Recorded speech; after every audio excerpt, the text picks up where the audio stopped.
Malaya, 1953. Government forces have begun to win the war on terror against Chin Peng's communist insurgents. Now, the High Commissioner Sir Gerald Templar must turn his attention to the challenge of independence.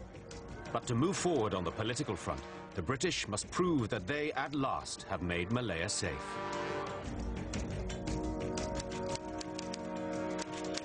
In 1953, communist attacks have fallen from more than 6,000 in 1951 to just over 1,000. Civilian casualties have dropped dramatically from 1,024 to 143.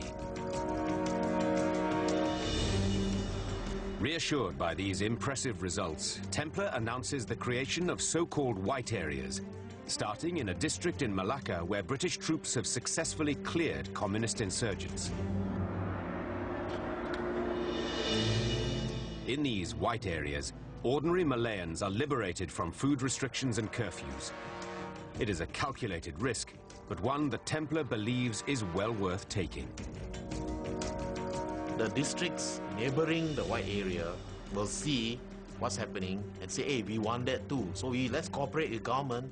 So we also get all these lousy emergency regulations removed so we can enjoy ourselves as well. So it was a very important psychological warfare initiative. 每个月工作的很繁琐，很好哦。吃进不必跟他那张监禁什么都没有，也没有curfew的啊。The white area strategy makes it easier to imagine a future Malaya, free at last. On the 31st of May 1954, Templar flies home. The war has not yet been won, but the man now called the Tiger of Malaya has at least persuaded all Malayans to fight together against a common foe. General Templar came in. He was the right man at the right time for the right job. If there had been a lesser man, I don't think he would have been able to break the backbone of the communist terrorists. In many parts of Malaya, the national mood has lifted. Casualties are falling, and the number of areas officially declared white continue to rise. The stage is at last set for independence. It is time to turn from bullet to ballot. Attention now focuses on a legendary Malayan, the father of independence, Tunku Abdul Rahman. Tunku is a veteran nationalist who chooses a democratic, non-violent route to win freedom. Now he is the leader of the New Alliance Party, a coalition of the Malay, Chinese and Indian parties. On the 31st of July 1955, Malayans go to the polls in a federal election. The most significant feature of this national event was a merger of the three major parties representing the main races of Malaya into a political alliance to contest the election. Turnout is an astonishing 85%. Tunku's Alliance Party sweeps the board, winning 51 out of 52 seats. Tunku himself becomes Malaya's first chief minister. But Malaya is still at war. The emergency has not ended. Now the burden of wrapping up once and for all falls on the shoulders of the new chief minister. Tunku takes immediate action. He offers an amnesty to the communist insurgents. Throw down your arms or you will miss out on independence. Soon word comes from Thailand. The notorious communist leader Chin Peng wants to talk. Tunku agrees to meet him at Baling, a small town just south of the Thai border.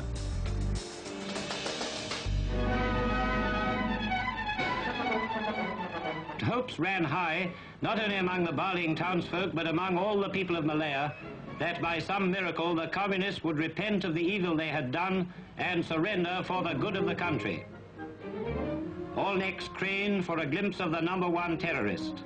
There he is, that's him. Chin Peng, directly responsible for a brutal 7-year campaign of murder and terrorism against the ordinary people of Malaya. If you look at him, you wouldn't think that he would be the villain that he was. And when we talked to him as man to man, he seemed to be very gentlemanly in his conduct.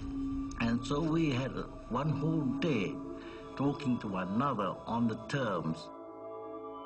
Chin Peng offers Tunku peace, but in return he demands that the Malayan Communist Party must be officially recognized, and he proposes only to lay aside his weapons, not to disarm. He has come to negotiate, not surrender. It is the words that came from his mouth which I could never forget to the end of my day. He said, as between you and I, he said, you're anti-communist, I'm a communist. There can never be coexistence. I will always carry on with my communist activities. Behind the scenes, the British are anxious that Tunku may give in. But he stands firm, and at noon the following day, the talks break down irrevocably. Chin Peng goes back to the jungle. He will fight on. 谢我们无罪，意思要放下武器投降。那我们坚决做不到，打到一个人都要打。我们就这里一条了，就是跟他打到底了，打到合理承认马共。 Tunku returns to Kuala Lumpur without a peace deal, but the independence train is unstoppable. And on the 31st of August 1957, Tunku joyously proclaims that Malaya is a free nation at last. Merdeka! Merdeka! I will never forget the word Merdeka shouted by Tunku. And we felt that we are a different country now, we are free. On the very same day, Tunku withdraws his amnesty offer to the communists, and in their jungle camps, Chin Peng's foot soldiers denounce him for selling out. Merdeka waktu itu bukan merdeka tak sesungguh habis segala-galanya tak. Dia merdeka setengah separuh. Dipegang oleh British juga waktu itu. Di belakangnya ada sokongan British lagi, tak cukup lagi.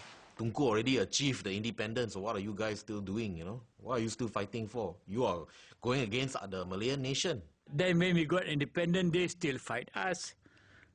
So where's the logic, you know? 这样的独立来讲，权力还是在人家的手，还是英军准是10多万军队还在那个时候。 你独立有什么用啊？ As the cheering fades, Malayans must face up to the reality that these hardcore communists, battered though they are, remain resolute. Special Branch Officer Yun Yuet Leng knows he cannot yet hand in his badge. I never thought about independence when it actually happened because I was busy collecting intelligence. Day and night I was working. For the security forces, there is unfinished business. It is time to launch Operation Ginger. In 1957, Malayans have little time to enjoy independence. The emergency has not ended, and the war goes on.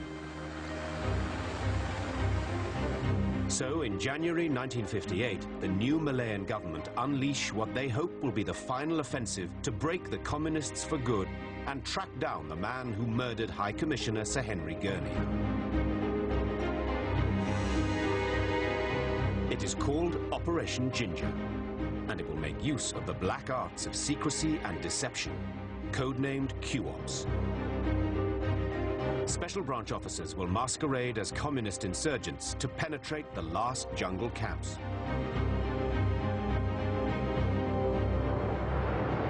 Q-Ops actually were more successful and planned in greater scale towards the later years of the emergency.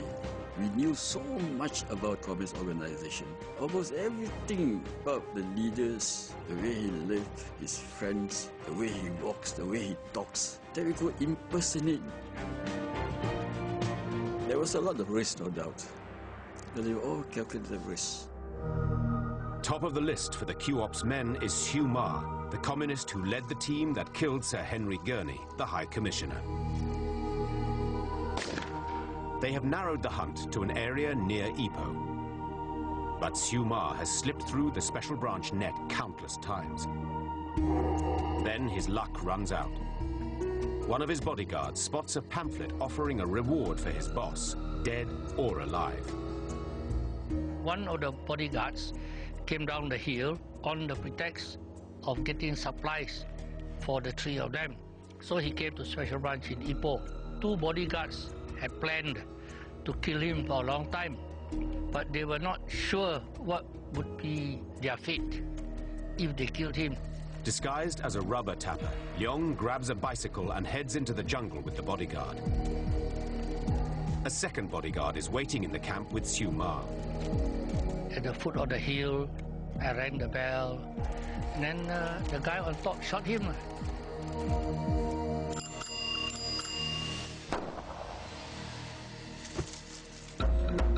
The announcement that the notorious Siu Ma has been killed is a triumphant climax to Operation Ginger. By 1960, hundreds of die-hard communists have given themselves up. Attacks have virtually ceased. Most importantly, Special Branch is able to report to the new Malayan government that all the communist commanders have fled to Thailand. It seems that the war is at last over. It is time to proclaim to the world that Malaya is at peace.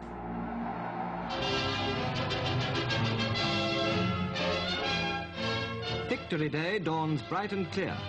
The focus is on the federal capital, where celebrations begin with the arrival of His Majesty for the big parade. On this triumphant morning, Malayans of all races are gathered not merely to watch the massive review. With gratitude and pride, they come in their thousands to pay tribute to the men who bore the brunt of battle.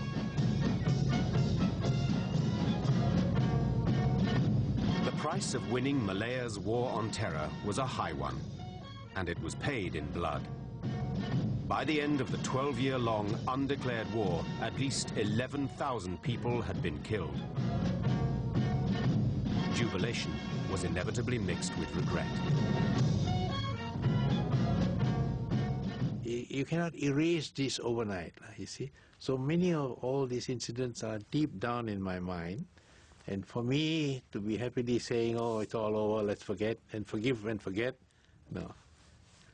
Forgive also no, forget also no. People should look back, what the sacrifice had been done by security forces, by the overseas soldiers, armies, the Gurkhas. There are hundreds of security forces who have been killed, hundreds of civilians have been killed. I never will forgive, because I saw a lot of death.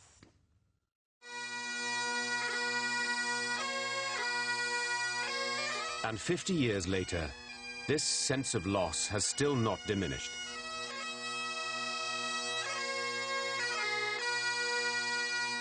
Every year, veterans from all races, from all over the world, gather at God's Little Acre to commemorate those who gave their lives to win the war on terror.